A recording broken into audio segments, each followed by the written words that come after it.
Cavecast, the uncensored show for nerds of all kinds. Granite is the one with the square head. It almost has like a pyramid head kind of look to it. It's wicked.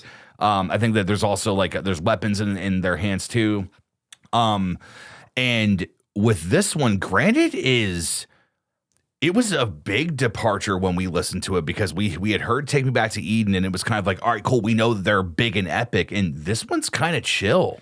It's got a weird. This one is a vibe. Yeah. These big sounds and things that were coming out of it and like the switch ups and harmonized vocals with some of these super intense lyrics though. Mm-hmm. Bro, sulfur on your breath, granite in my chest. I can't fucking breathe. Like, yeah. Dude.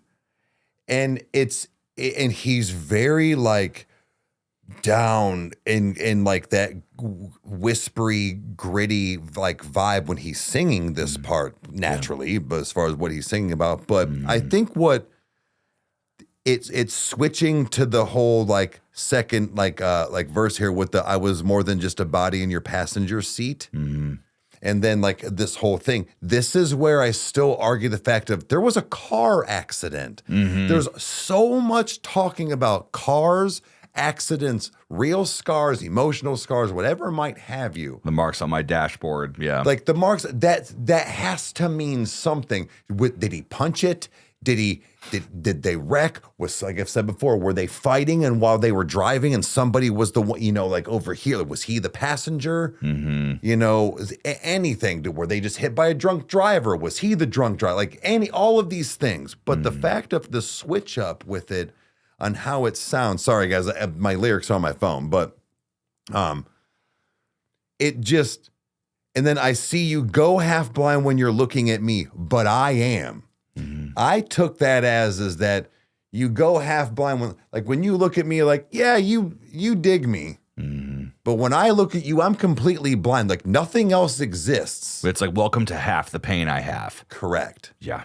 This song, I don't always listen to this one. This is not an always repeater for me. But then with it going down to switching again, that when you sit there acting like you know me. Dude, this part is probably the best part of the entire song. Yeah. And that's why, like I said, these flip arounds is like this groove, but he talks a lot here about the only drinking water when it's holy. Yeah. There's enough of this approach to where, again, he knowingly knows, like, you only do this when you know this benefits you or when you think that this is top quality or whatever might have you. Like this, something has to benefit you for you to want this. Yeah. And that's how I mostly take that. And that's not why I don't listen to it a lot. It's just, this is a vibe for me and it doesn't always catch me that way. Well, dude, this is just, I mean, I remember very specifically hearing this for the first time. And the fact when he's like, if you had a problem, then you should have told me. Like it's, before you started getting all aggressive and controlling, and it's like, dude, I think that's the one thing. And I don't mean to be, I'm going to sound like an asshole when I say this, but it's like, and it's not even just for women. It's for people in general. Like motherfuckers, we cannot read your mind.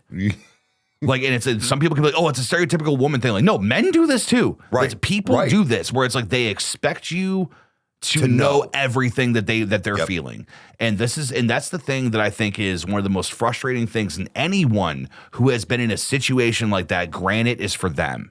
Yeah. Right? And guess what? We have all been there. If you have been in a relationship from middle school to now, you have experienced this because you're coming into adulthood, you're getting into puberty, your hormones are changing, like you are figuring out your mind and everything that's going on. And it's like, it's just, it's infuriating. Like I know you and I have dealt with similar things, and it's something that it's like, that I've talked to my lady about a lot, where it's like, I'm used to the bullshit of like, 3 months are fantastic, but then one thing I said 3 months ago now is a fucking problem. Yep. And it's like, okay, I get why you're angry, but it's like, why did it take you so long to talk about it?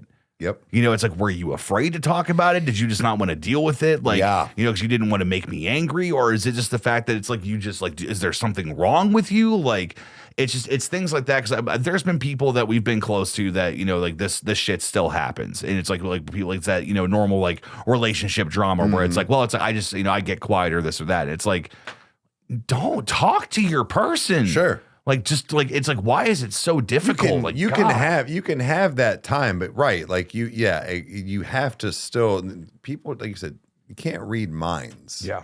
You can't read minds. And like that's the thing is that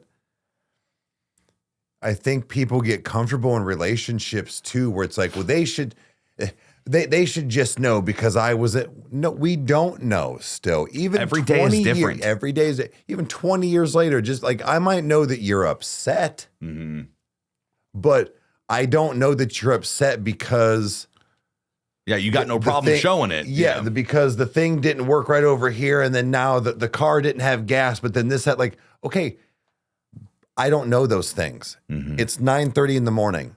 Yeah. What could possibly be wrong? Okay, there is things wrong.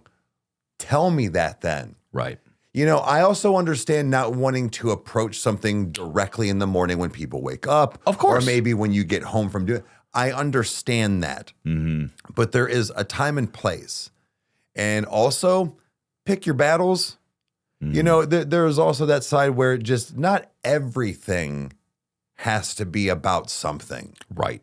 Not everything needs to be a huge process. Not everything needs to be this whole knockdown, drag out fight. Things happen. People forget. Things don't go as planned. Like that's what happens. But using it as a weapon because you're upset or you finally had a bad day. So that one thing that happened that you said or whatever is now the problem because you're bored. That's what it is. I think a lot of narcissism and people that act like that, they're bored. Yeah. So they have nothing else but to focus on that one thing that you didn't open the door when you were on your anniversary date or whatever it is. Or God forbid you forgot the anniversary or you forgot. Correct. Like, you know, it's like, like I get that's a big thing, but right. Like I think that's a lot to do with it as well.